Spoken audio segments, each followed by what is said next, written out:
Bloody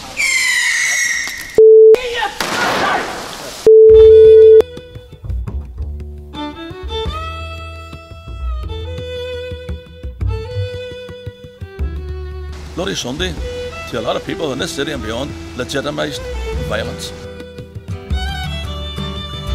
The reason why we are where we are is because the community understand what it means to be left behind. We're not filling up the prisons or the graveyards anymore, we're filling up the universities. Earlier this year, I visited Belfast because I'd come to find that my knowledge of the Troubles in Northern Ireland was minimal.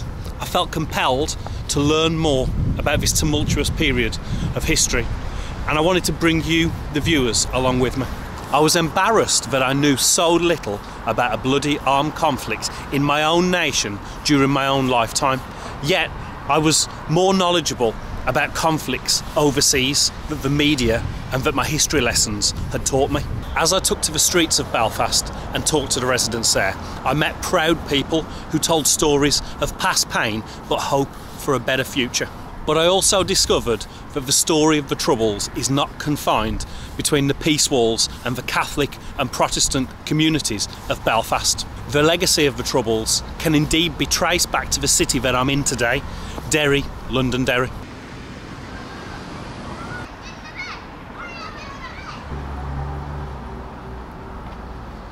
This charming city was the site of the infamous Battle of the Bogside in 1969 and Bloody Sunday in 1972, defining events of the Troubles. I'm here again in Northern Ireland to learn deeper still the history of the Troubles and their effect on its people. I ask that you come along with me again as we explore Derry, the Maiden City.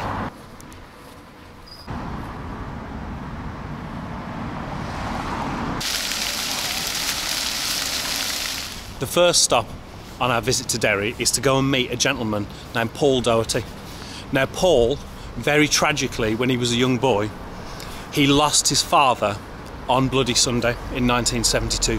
He was one of the people that were killed in that terrible incident.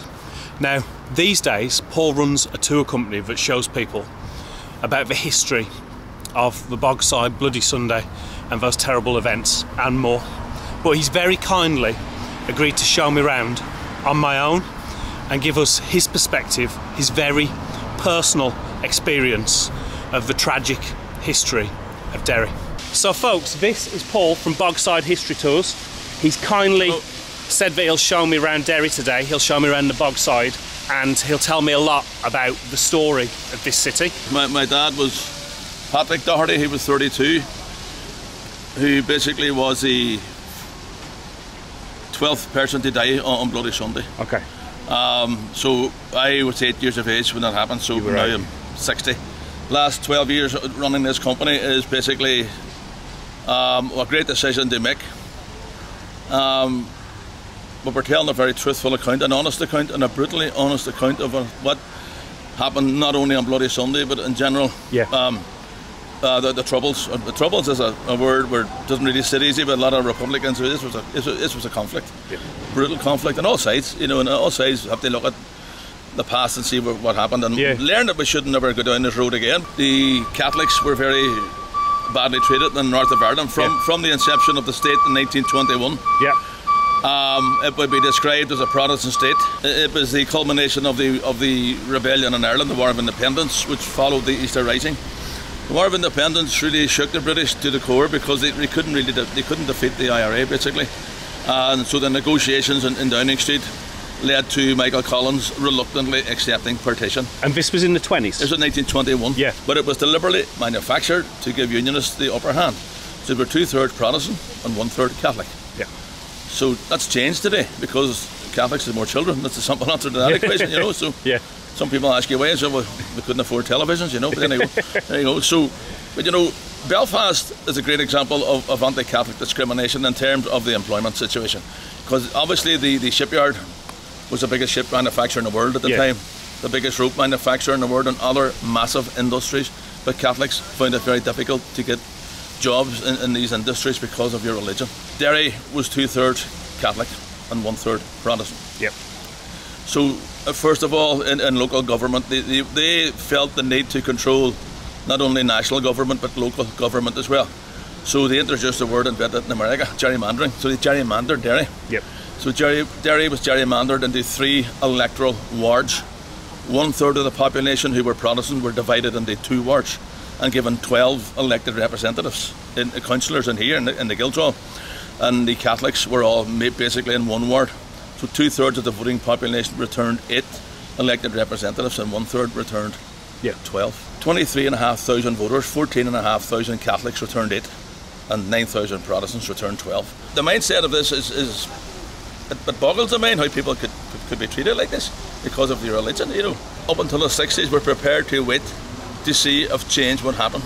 And then in the late 60s the world was changing. America, San Francisco, Europe, the people's mindset were changing.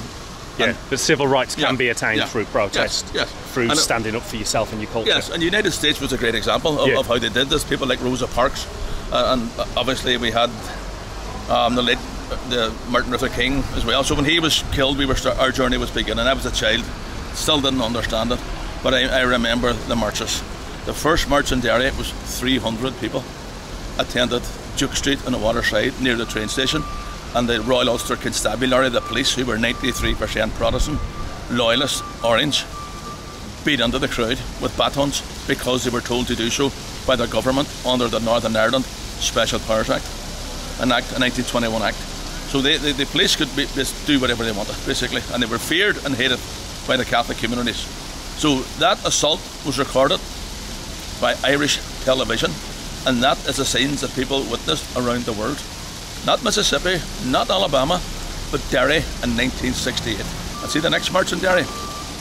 20,000 people marched for equality in November 1968. Then we had the Battle of the Bogside, which we'll talk about more when we see the murals again. It was a 3-day battle after the murder of Sammy Devaney, the first victim of the Troubles. This ended in Derry and Belfast with the British Army coming in. And that's when internment without trial was introduced. So internment came in on the 9th of August 71.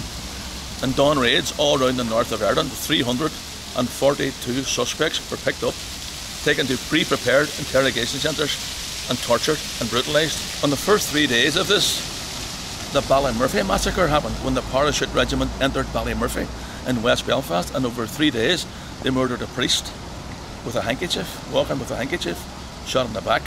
They murdered a mother of 8 and 9 totally innocent civilians, and they got off with it. A woman asked me here one day, Paul, what did they do with the soldiers who murdered these 11 people in Ballymurphy? I said they sent them into Derry.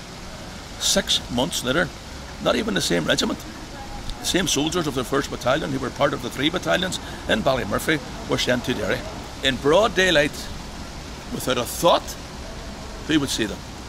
Without a thought of what might be the consequences, and without a thought or a care of the media of the Western world taking photographs, rolling their cameras as bodies were bunching off the pavements in the Bogside. In fact, 7 teenagers, 6 who were only 17, in prime of their lives, murdered by the Parachute Regiment.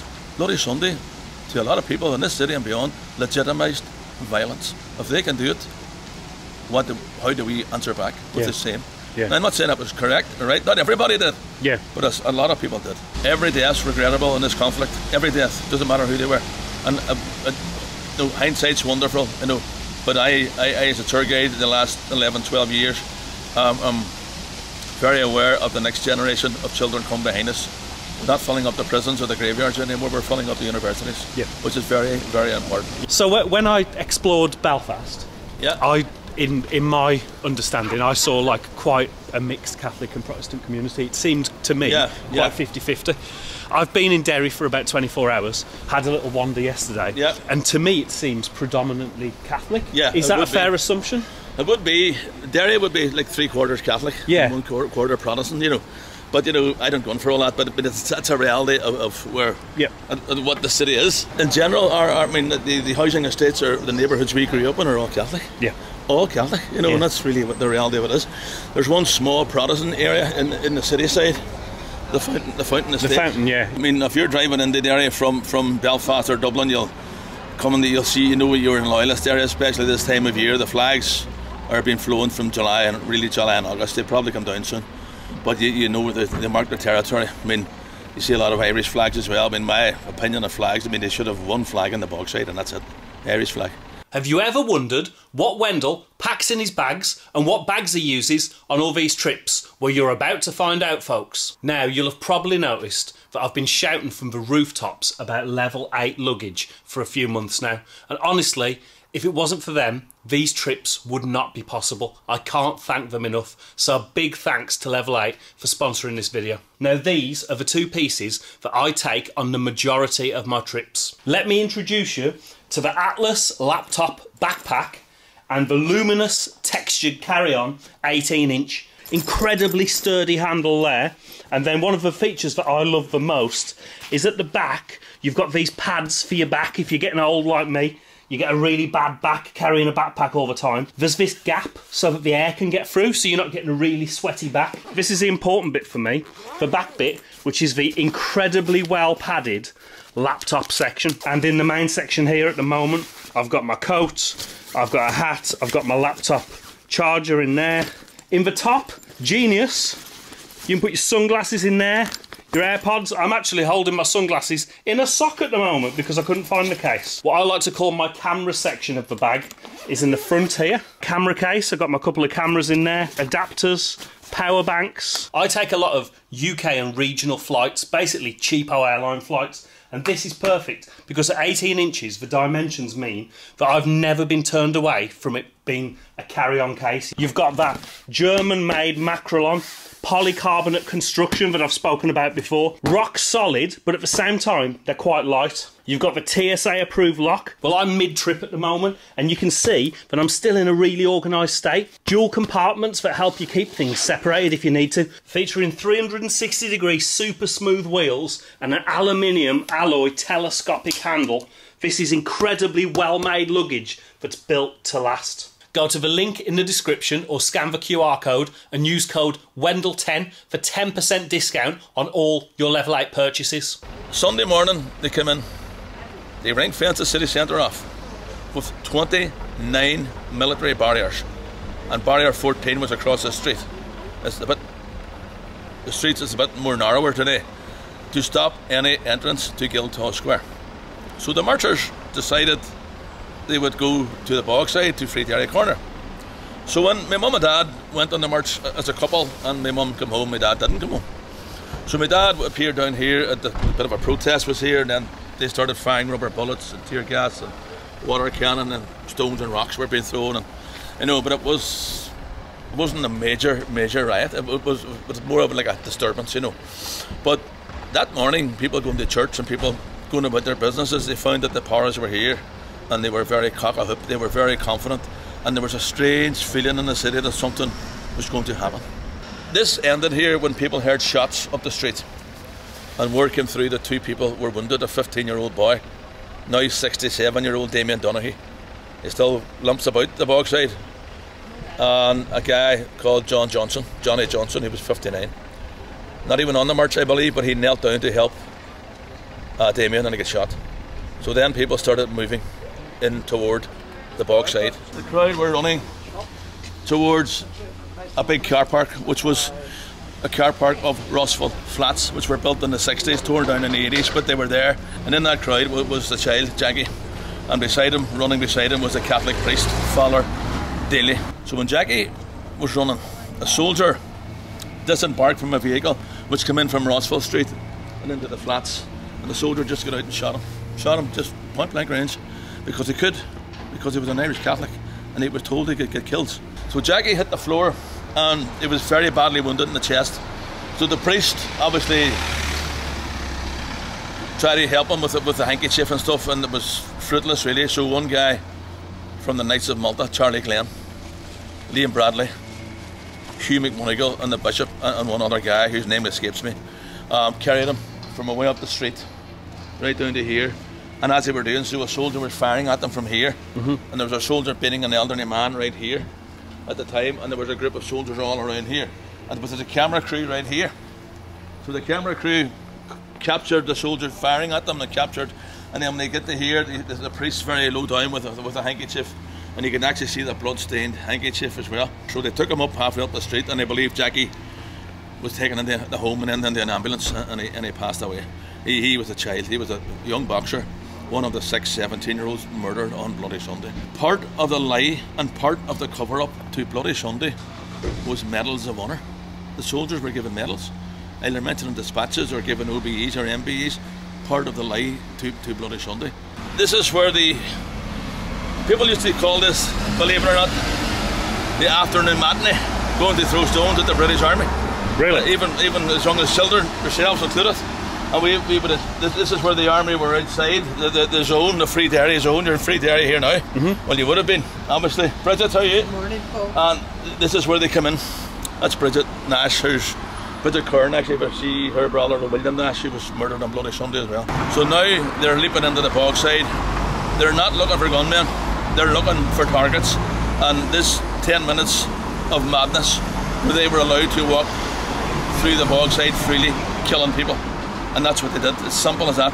In some of the Protestant areas in the city were celebrating Bloody Sunday, celebrating the murder of 13 Derrymen and boys. You know, shaming them, shaming anybody who was celebrating. I want to talk about this wall here. So if you look at this wall, now the wall would have come out a bit more. There were no railings or no trees or no bushes, and this was all waste ground on Bloody Sunday right here. Where the red brick buildings are, you'll see here, this is where the Rossville Flats would have started. Yes. See with the gap there, that's actually where the flats would have, the big opening of the flats. So you block one, and you block two, and a big opening where people were all running. And it was a barricaded zone as well. There was all barricades here as well. And the soldiers who were here, I named already as E, F, G and H.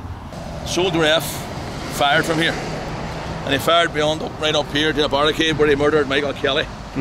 So already murdered was Jackie Duddy in the back of the flats. So then, when they left this wall, they left the wall under the instructions of Lieutenant Colonel Wilford, who was with them, to run into this square right on here. It's not different now. As I said, there were no railings or nothing. So, and when they were running into the square, they were going to confront people who were trying to escape. And Soldier 027 was behind them. He was getting a radio communication to ceasefire. And he was like this, ceasefire, ceasefire, ceasefire. So they totally ignored his order to ceasefire, working off his instructions. So they killed 6 more people and wounded about 8 after they were told to stop. After the order to firing. stop, yeah. Now at the Widgery Tribunal in Coleraine, Yeah. the next soldier in to give evidence would be Soldier 027. And a soldier, a lawyer for the Crown, basically, or for the inquiry, if you like, went through his statement with him. And they said, are you going to tell this to the judge? He says, yes. They said, well, you're saying people were murdered. He says, they were. So your friends murdered people? He says, yes. So he says, hold on a minute. He went in and spoke to the judge, came back out again and said, I don't think you'd be required. Where you go? And he never heard his evidence. He reappeared with a Savile inquiry. He gave a statement in 2002. And by the time he got into the witness box in 2003, there were 3 attempts to murder Soldier 027 in London. Yeah. And he gave evidence behind the screen. And he gave his evidence very clearly and precisely what he saw on Bloody Sunday.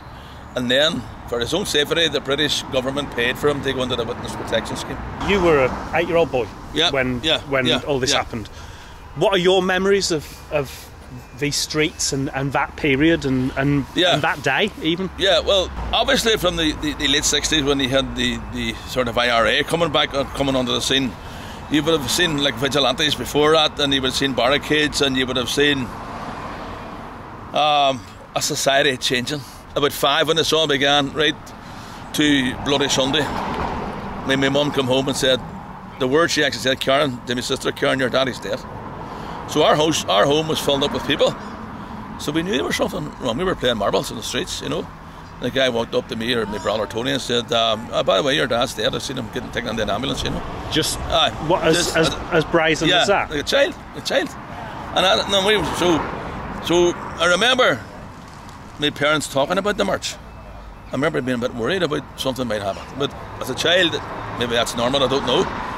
So I wasn't, in a mad kind of way, I wasn't that surprised. My mum never recovered. She remarried and stuff and whatever, but she died 10 years ago, but she was never that's a person I got to know as my mum, very badly affected by Bloody Sunday. Not the real person who was always was decent and whatever else, but it was just different. Life wasn't easy, it wasn't easy. And then obviously in the teenage years, you've seen a lot of people going to prison, people dying, and all sides, you know, and it was just weird. It was so weird, and then it's still weird thinking back on it today because the British Army have gone. I mean, the police have whatever, you know, and it's just different. It's great now. I mean, it is from a child to I'm now 60. I've seen a lot of changes in the last 25 years. Yeah. All my children are grown up now, and I have 3 grandchildren in the States. And our children are not faced with the reality of we were faced with. Yeah. And different choices that different people made. But you know, see the people who come from England. Now, not just working class, middle class people who come here.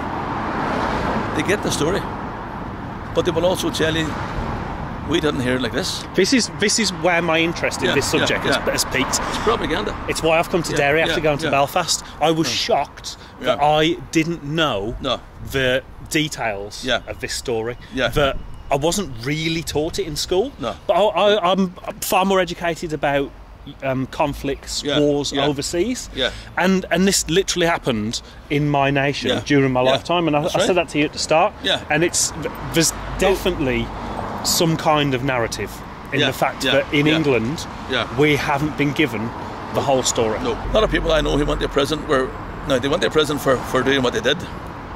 I'm not saying it was right or wrong, but they were ordinary people who after Bloody Sunday took extraordinary decisions to do what they did. We got sense in the 90s where the both sides said, well, we can't defeat each other. Thank God, because that's where we're going to go from there. And anyone who wants to go back that way they're barking up the wrong tree. It's never going back. Sammy Devaney was beaten to death around that corner by the police. No justice for Sammy Devaney. Not only was Sammy Devaney murdered, they covered up his death as well. No one has ever been brought to justice for Sammy Devaney's murder. The murder that started the Battle of the Bogside, which started the Troubles. Now the Rossville flats were here. These flats were built in 1969. And again, there were no railings or bushes, and you're talking probably 150 soldiers, 30 vehicles. They were coming into the flats in here. Soldier F then fired from here, and he shot Michael Kelly right along here. There's Michael McDade, who's sort of over here. Michael Kelly's lying over here, and Michael McDade, John Young and William Nash were shot straight after Michael Kelly. There's some are in photographs. Michael's in the photograph, Michael McDade's in the photograph, and the British Army sped up here, the Powers in a vehicle, and they dragged the 3 bodies, the 3 children still alive, and they dumped them in the back of an armed vehicle, and they drove them around for 90 minutes and made sure they were dead. Running towards the flats was Hugh Gilmore, 17, who lived in the flats. And he's photographed as he was shot, and he lay at the door of the flats, and crawling behind him was Kevin McElhinney, 17, murdered as well here. Hello Rita, how are you doing, love? Hello Rita. Mate, lovely to see you. That's the Queen of the Bogside there. That's Hello, the Queen. Of the Bogside. William McKinney was murdered here. William had a cine camera. The camera fell beside him, and the camera and the footage that he took on the day are in the Museum of Free Derry. Jim Ray. Jim was shot and hit the ground over here, and as he was calling for help, Soldier G stood over him, and Jim Ray's last words were, "Someone help me, I can't move my legs," and he shot him. And his body apparently just jumped and he just hit the deck. His grandparents just lived in the flat here. Jim's coat's in the museum with 2 bullet holes in his coat. And G turned around his shoulder F and said, "Dave, I got one more." He got back out in the alleyway and he shouted, "Dave, I got 2 more." So that's what he did. He shot Gerald McKinney up this alleyway. Gerald was like this, turned around like that, and he went, "No, don't shoot." And he shot him through here. And he came out there and he just went, "Jesus Christ," and he dropped dead. And he shot a child beside him, Gerald Donaghy, one of the 6 17-year-olds murdered. And here is 2 bullet holes from the day of Bloody Sunday. So Soldier Hitch just started firing when he hit that corner, and they were firing into a group of people who were fleeing the scene. 2 more victims of Bloody Sunday were shot. My dad, Patrick Doherty, and Barney McGuigan. I'm going to show you what that was, okay? Yeah. But F now took his time to kneel in the kneeling position, in the firing position, and he witnessed my dad crawling. So I'm going to bring you to where it was, okay? So you had a clear view from here, if you know what I mean. This wasn't here. It had clear the flats maybe halfway here, and then the block 2 went that way. Block 1 and 2. So when I bring you around here, he had a clear view. We're nothing in front of him. This wasn't here. So he would have been kneeling in a shooting position right here, facing this way. Yeah. No, my dad's photographed by a French photographer. Alive at this. I'm going to bring you over to this wall over here, with a guy in front of him and a guy behind him. He's wearing a white handkerchief because of the tear gas as well. Yeah. They would be soaked in vinegar and water, and the vinegar would actually neutralise the fumes from tear gas. Okay. So this is the wall where he was photographed. See the wall, the back wall here, with a railing on it? Yeah, but behind the houses, Yeah, he's photographed there. Now, there's a great distance from around here. So the flats would have been around here. Block 2 was back a wee bit. Yeah. So in the sequence of, I'll have him in a car, I'll show you them. Sure. He's crawling, then he's crawling again, then he's shot. So in the photograph, the final photograph when he's dead, there's a man called Paddy Walsh with him, holding him. Paddy had a bullet hole in his collar, fired by F as well, and he wouldn't leave him. So the pillars, see these pillars here? So it's around this area here, where the photograph's taken with the pillars. I'll show you that. Yeah. So down here somewhere, hiding behind a telephone box, was Barney McGuigan. So Barney was going to the aid of a dying man. My dad was shouting that he didn't want to die on his own. So Barney was preparing to walk towards him. So he took a handkerchief from his pocket, and people were going, Barney, if you go out there, Mr. McGuigan, he's going to shoot you. He said, I don't care, the man's dying.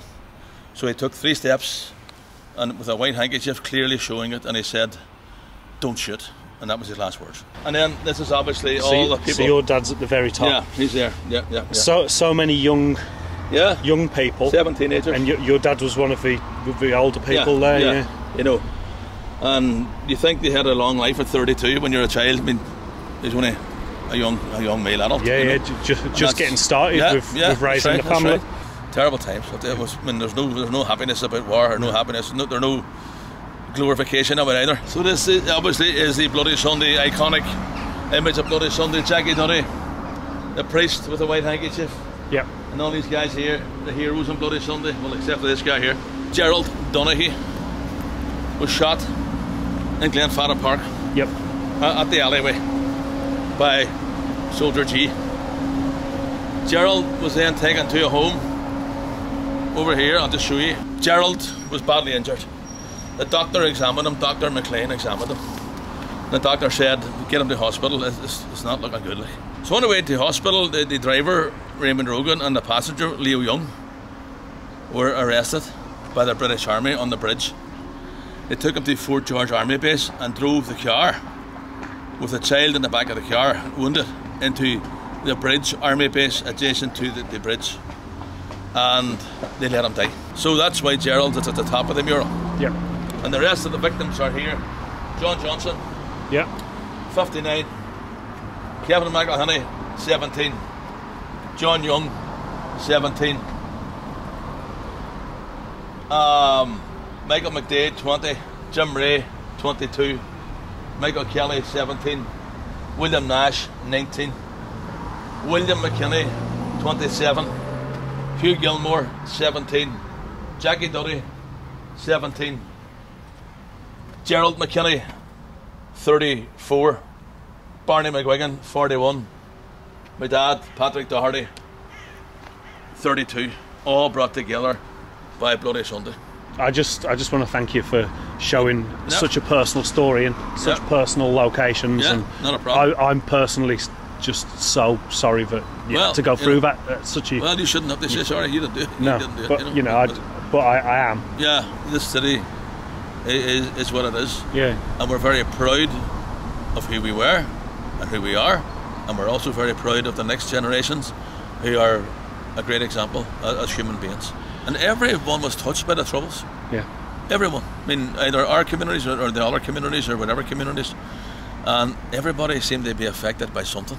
I mean, we have more problems today with drugs and stuff's going on with street drinkers or stuff. It's sad. I mean, they're human beings at the end of the day. And I mean, but you look at the drug situation,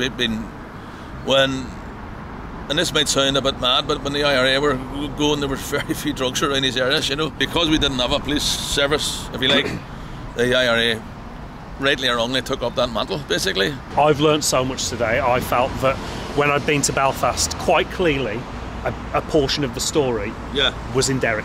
Yeah. So I had to come to Derry a few months later when I could, and I'm so grateful that you've shown me your personal story as well with your dad. Yeah. Thank you very much. Thank you so much, Paul. Yeah, appreciate it, mate. Yeah, no problem. Yeah. So, on my wanderings so far around Derry, I've only been to Catholic and Republican areas of the city. It seems that the city centre very much is that. I might be wrong stating that, but that's the feeling I get. So I've wandered up the hill to one of the Protestant areas, the Loyalist areas, and immediately you can see where it starts. Look, no paintings on the curbs at all, and then you walk to the end of this street and you see the red, white and blue of the Union Jack colours all painted on every curbstone here in the fountain area of Derry. And you can see murals that are very different to the murals that I've seen elsewhere in the city. So it was important for me to come to this area because with it being like a 75% Catholic city, it seems, Derry, I thought it was important to come and see the area, which is very much the minority. Quite different to Belfast, where it very much felt when I was walking around there, but it was almost 50-50. That's what it felt like anyway. And you live here, do you? I live here, Yeah. And is that the case? Am I correct in thinking that the Loyalist community, like Protestant community, is the minority in Derry? Oh, for definite. Yeah. There's a poster there. Yeah, I was just looking at it, yeah. 22%.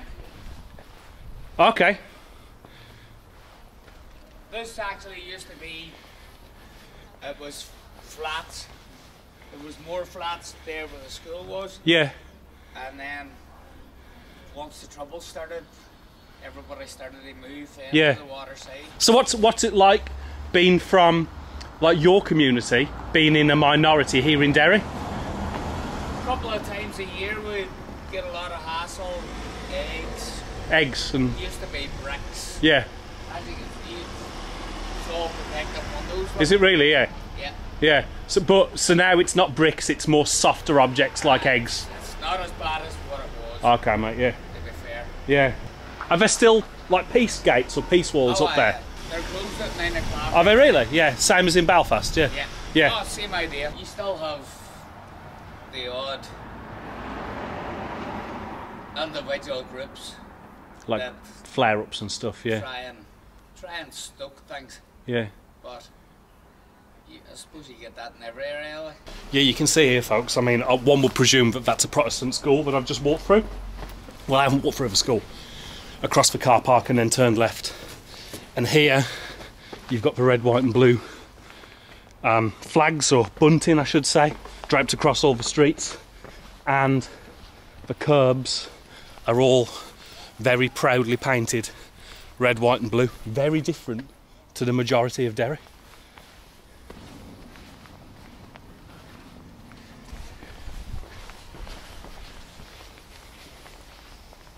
In Belfast, I very much focused on the story of the peace walls that line many streets in the city. There aren't many in Derry, but there is this one. Now this is a peace wall between a Protestant and a Catholic community the other side. And I'm told by a resident back there that these gates are still locked at around 9 PM every night. There's a strange feeling in the Protestant area, the fountain area here in Derry. It does feel really caged in, very different to what I encountered in Belfast, much larger areas. And I presume this is a Catholic area the other side. In fact, by the Irish language on the pub there, I can pretty much surmise that. And it kind of feels, this estate, like, in a way, they're imprisoned, caged in. Now, that's not me taking any sides in any argument here, it's just the feeling that I get wandering around this estate. I think it's because it's so small, and because, you know, I know that the Protestant community makes up only a quarter of the residents of Derry. You can see here, look, walls, gates similar to the ones in Belfast. Not as big, not as imposing, but very much still there, and very much a symbol of the division that still exists in the society here in Northern Ireland, and particularly in Derry. Look folks, look out. I don't know if the film can show you how claustrophobic this makes me feel. So I bumped into Graham here, who runs a community in the Fountain Estate, the community centre. Yeah, they help anyway. But I just found out that you used to be Mayor of Derry for a couple of years as well. Yeah, I was Mayor, would have been 3 years now, 2.5 years ago. So yeah, and you say that in the last 10 years or so you've seen quite a lot of positive changes in Derry. There's a lot of positives here. It's moving forward, so it is the city. To be honest, what I always find about the city here, you couldn't get friendlier people. So what do you do in the community centre here? Like what services do you offer for the estate? And it's actually, it was my parents started this 50 years ago in the Fountain Estate, and the good work with the young people in the community here, but there's a lot of cross communities bringing kids from different backgrounds together. So it's giving kids the opportunity, you know, they see there's a bigger world out there too, and taking kids on trips, and obviously setting them up, you know, when they get that age for jobs, employment stuff. So it's supporting here. So there's quite a bit happening in the centre. You have kids in from like all communities. Yeah, It doesn't bother you what background anyone's from. You just want the kids to be in a safe environment. These doors are open to everybody, so they're everybody. And do they have to be from this little area, or could they be from they come from everywhere? The other side of the city. Yeah. Hello. I do find it odd. You see this around the UK now and again, where these abandoned houses and buildings, and they put fake windows and fake doors to make it look. Well, I think it looks like a normal, nothing to see here street, but it convinces no one, and it looks pretty shit. Now, as yet another testament to how welcoming and kind the people of Derry are, I've arranged to meet Stuart here at the Siege Museum and the organisation of the Apprentice Boys, who are a Protestant organisation, because I think it's important that, because Paul showed me around the Bogside and he's from a Catholic background, it's important that I show you a little bit about one of the main Protestant organisations in the city of Derry as well. Stuart can put in his own words the story of the history of the siege of Londonderry and what the Apprentice Boys do and what the symbolism is behind their organisation. So this is Stuart, who you work in the museum here, the Siege Museum. I do indeed. And you've kindly offered to give us a little bit of a bespoke tour of your museum. Yes. A little bit of history. So give you a little bit of a background into what we're all about here. The museum is run and owned by the Apprentice Boys of Derry Association. The museum opened here in 2016, and basically the whole point of this was trying to educate people on what the Apprentice Boys Association really is. We are a Protestant marching organisation, but at the root of it all, we are quite simply historical and commemorative, commemorating the events that happened in and around our city walls back in 1688-89, which was the Siege of Derry. And basically in England, King James II had taken the throne. He was a Protestant, but remarried and converted to Catholicism. Now he started spreading Catholicism across England, Scotland and Ireland, and the Protestant noblemen in England didn't agree with this. So they invited over King William of Orange, King Billy the Dutchman, to invade England. His claim to the English throne being that he was married to James's daughter, who was Mary and who was Protestant. So William landed his army in England. James knew he didn't have the support of the locals, so he fled and went off to his cousin Louis XIV in France. Now eventually William and Mary were then put in as the new king and queen. Now Louis XIV at this time was trying to spread Catholicism across all of Europe, but he knew the key to his success was getting James back on the throne in England. So they came up with a plan, and that plan was that he would give James an army, landed here in Ireland because it was predominantly Catholic. They would march through Ireland, gather up a big army as they went along. When they took over all of Ireland, they would set sail to Scotland, take over Scotland, and then march down into England with this much larger army and defeat William in England. So that's what the plan was. Sounds simple. Exactly. But the main resistance for James's army came when they got to the walled city here. And as James's army approached the gates in December 1688, whenever the city's elders were debating about what they should do, 13 young boys took it upon themselves to go out and close the city's gates. These were young boys who were apprentices to different trades in the city at the time. Hence they go down in history today as the 13 Apprentice Boys of Derry. King James himself arrived at Bishopsgate expecting that with his presence the people would take fear and let his army in, but they didn't.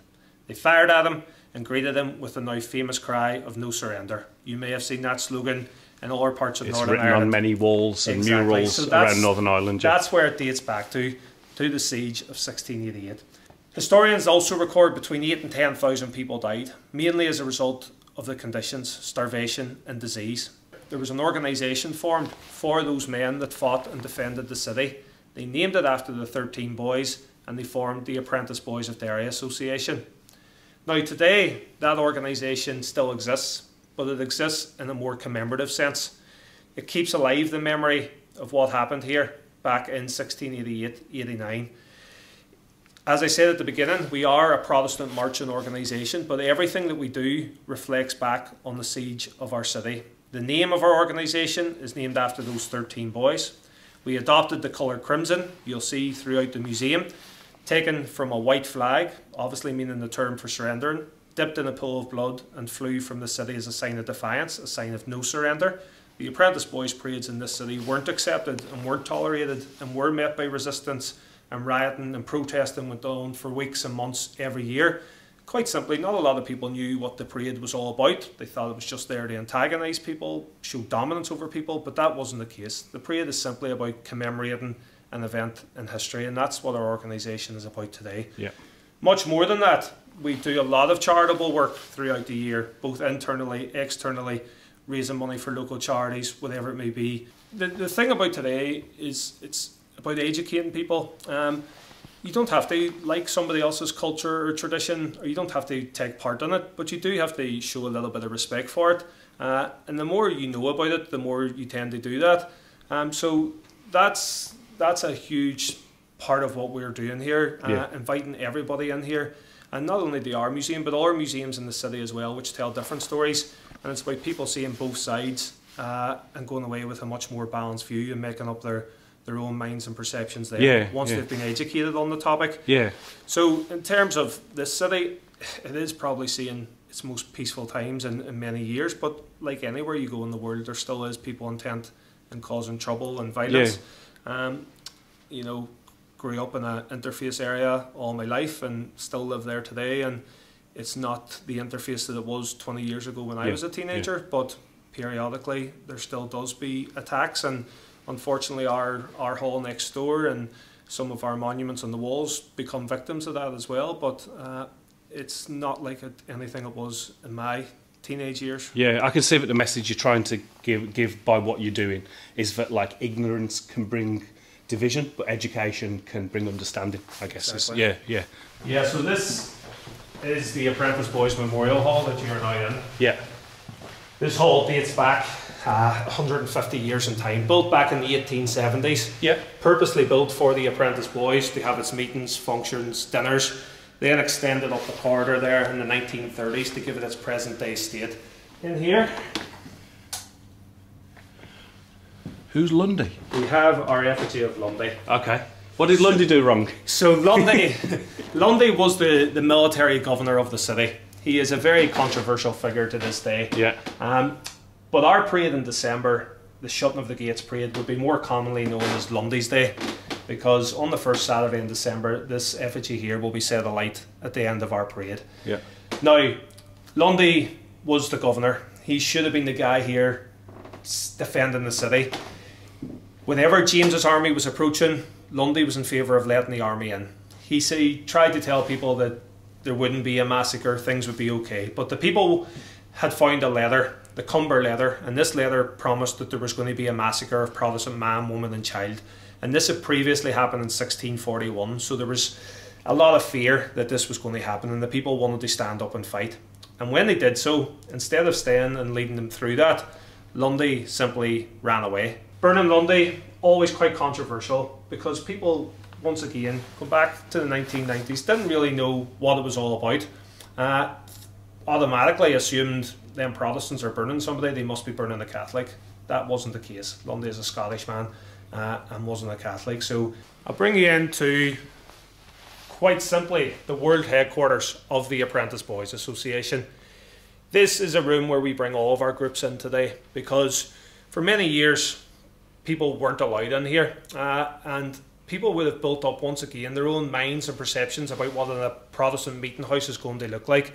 But as you can see in here, we don't have signs or secrets or symbols or emblems relating to anything else. This is a very simple meeting house. The most prominent thing in here, in my opinion, is that colour crimson. It is those same rules. You have to be male, Protestant, and you also have to be 18 years of age to join. As I said, there's no signs and secrets or funny handshakes. There's nothing like that. It is a very social organisation, but it never forgets its whole purpose, which is commemorating that event, which shaped not only Irish history, but also British and European history as well. It's actually a relatively short distance from the Protestant community that I was in, just behind the still complete city walls that surround central Derry there, down here to the Bogside and to the Republican Catholic community, and just by the famous Welcome to Free Derry wall that still remains.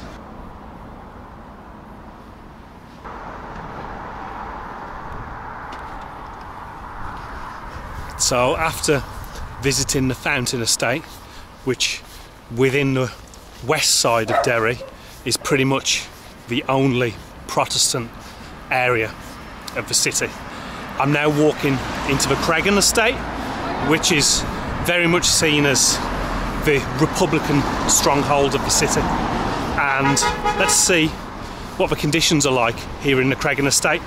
I have read that it's quite an impoverished area, very working class, and that 2/3 of children born in the Cregan Estate grow up in poverty.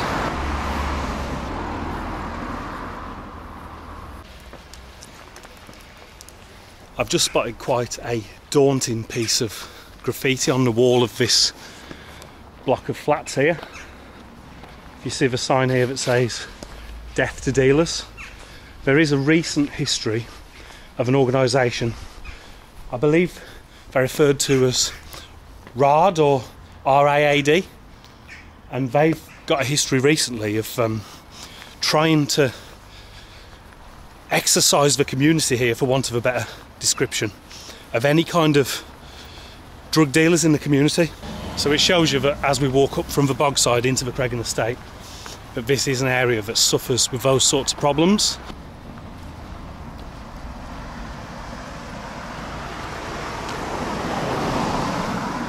They don't mess around in protecting the community here in Cregan and Derry. What an ominous piece of writing on the wall: house robbers will be shot. I think a lot of my viewers in England, mainland UK, would be really surprised by the sheer amount of politicised statements and graffiti that greet you everywhere you go here in Derry.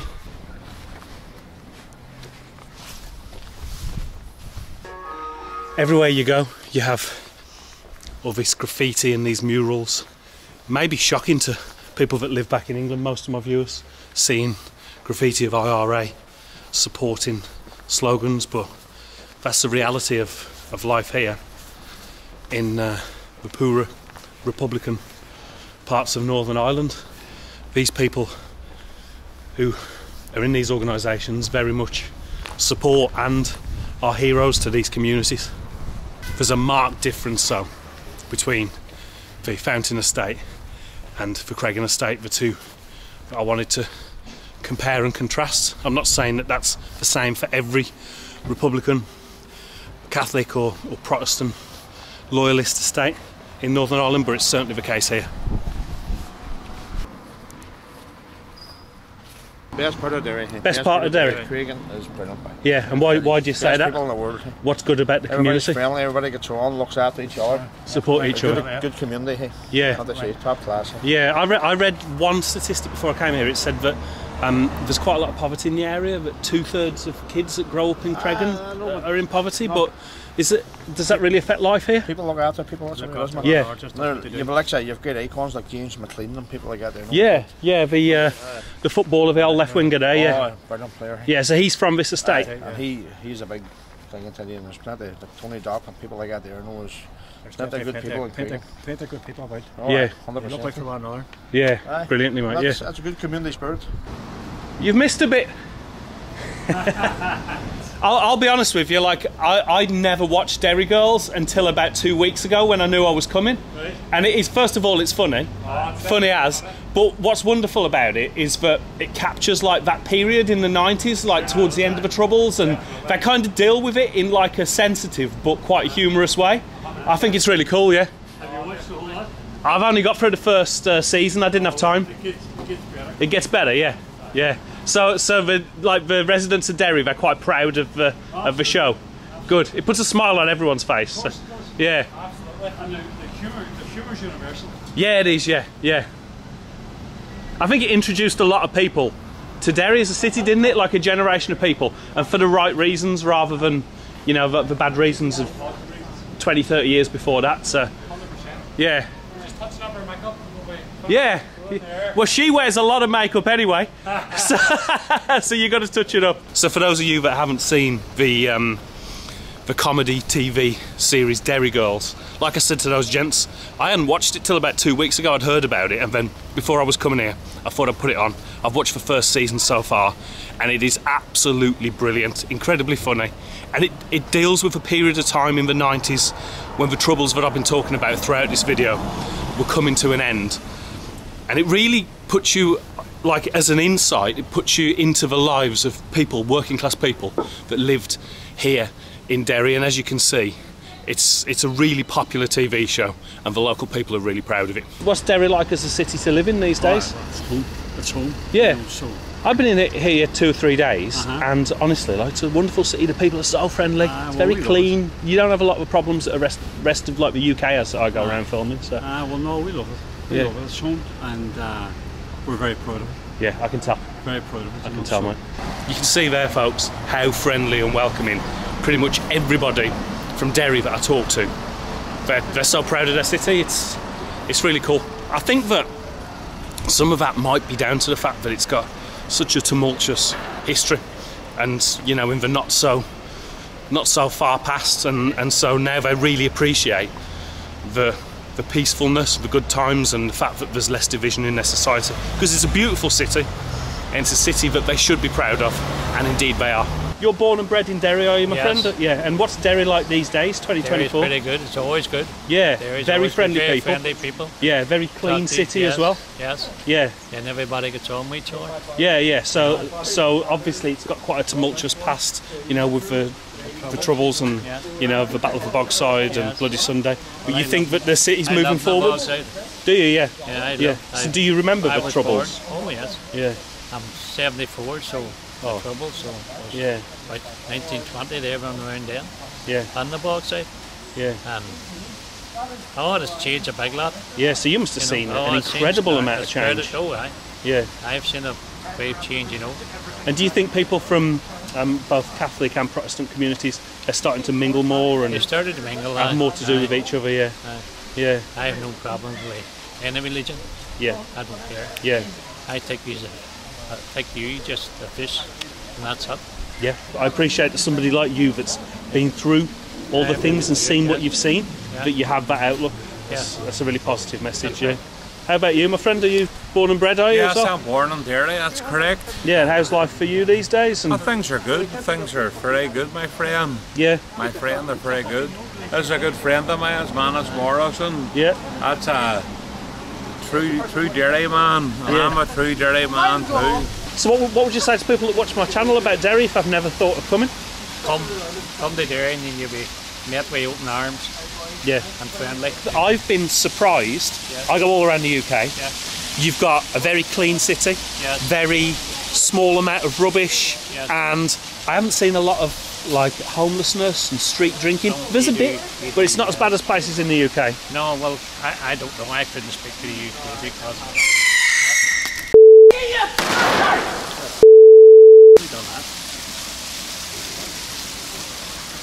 that interrupted our nice peaceful interview, didn't it? Who shot that at us? It's on camera. Whoever shot it. No, the way we went that corner came across here. Did it? Didn't it? Came across here. Does that always happen? No, it doesn't. No, okay. Does it? Yes. Yeah. Does it? Around this time it will. I will it. I'll come back to you in a sec, mate. What's the reason with people firing bloody Halloween and just shitheads? What do you young chaps think about Derry in 2024? Decent, yeah. Yeah, it's a friendly, pretty, pretty welcoming city until somebody shot a firework almost up my leg. Until someone shot. You lads born and bred in Derry, are you? Yeah. Okay, yeah. Not far away though, but yeah. So as young people living in Derry, are there much like employment, education opportunities, or are you chaps going to have to move away to get work, do you think? Or? No, there's plenty of stuff here. See, some of you folks, you criticise me, you say that I'm always seeking the worst in places that I go to. I like to think that I say it as I see it. Like when I went to Grimsby and I said that place was really suffering, I also said that the people were wonderful people, really warm and welcoming. But when you get off the bus in the town centre of Grimsby, there's just so much closed shops, there's so much, decay. So I said it as I saw it, and I've done that in other places, and many places in the UK aren't faring well. Now, with Derry, I'm not saying it doesn't have its problems, it does, but in the most part, people are friendly, they're welcoming, the town centre's a pleasant place to be, and I can't really say bad things about the place, so that's why I'm saying Derry is a positive place. There's no agenda here, folks. I say it as I see it. Check this out, folks. This has never happened before on Old Wendell's Travels. I'm going into the Guildhall to meet the Mayor of Derry. She's very kindly agreed for a short little chat about what it's like being the Mayor of this town, about some of the successes and challenges of being the Mayor of this historic city. She's also got a really interesting personal story about how she ended up being the Mayor of Derry. So let's go in there and see what she's got to say about her role. Oh, what is this?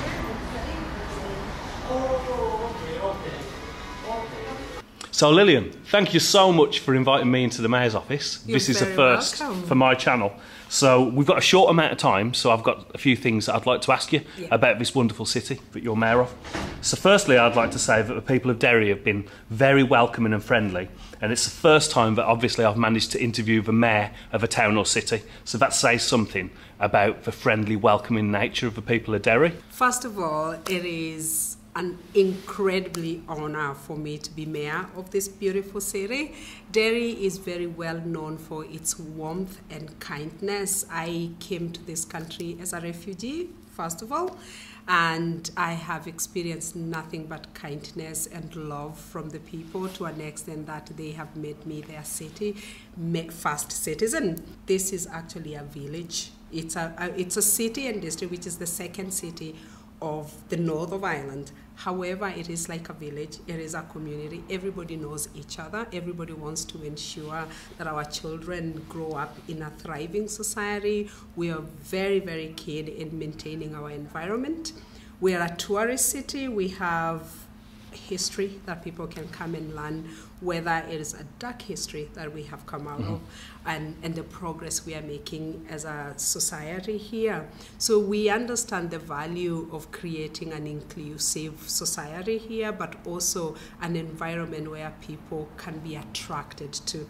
My mantra has always been Derry is open to business. Derry is open to growth, and Derry is a welcoming society, and me sitting in this seat right now is testament to that. Yeah. So, like in a city that does have a dark past, which is initially what led me to come visit Derry, but then I've very much been encountered this very warm welcome. What sort of challenges do you face as the Mayor of Derry these days in 2024? Yeah, I think the biggest one actually is people not understanding what Derry is all about. We have a dark past. We have sectarianism has dominated our society for a very, very long time. We're still a divided community. However, with that division, the people of this city has found common ground, and we look at what benefit us as society. As a black woman, one of the biggest challenges was people not actually from the city, but outside our city and region accepting that a black woman can be mayor of the city. And I do get a lot of hate messages on social media. Do you really? Yeah. I do, and I get a lot. I had a death threat. Oh, but the best thing that happened was this city stood up against that. Yeah. When we had all the racist riot, never happened in this city.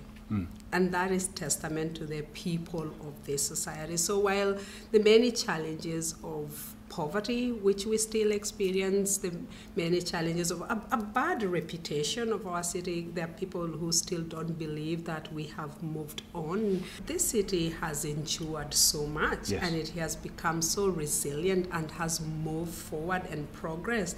Really want people to believe and have that confidence in our city that we are much forward looking now. We want the best for our city and we're moving forward.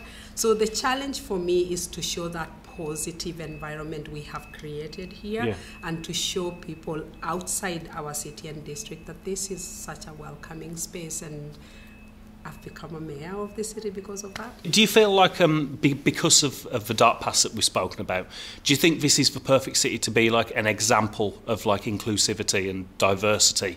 It almost like it can be that shining beacon of light that people can move forward together and just respect each other's differences? Absolutely, there's no doubt about that. We're not a perfect community. We still have a small pot of people who still want to see that division going on. But I can tell you the majority of people, and that starts from the leadership of this community, from the local councillors, MPs, MLAs, everyone is united when it comes to moving forward. But I think the reason why we are where we are is because the community understands what it means to be left behind, what it means to be divided, and the cost of division, which cost life. And now we want to move forward, and I would love people to come and see how we live here. Whether you're a unionist, a nationalist, or the other, we are one in Derry. A gift? Yes, I'll give you a small. Can I record this? Yes. I'm getting a gift from the mayor in Derry. I've never interviewed a mayor before. When you come to my office, you have to go with something, because that's how people at Derry roll, and how you roll. Absolutely, and I'm a Maasai also. Okay, from Kenya.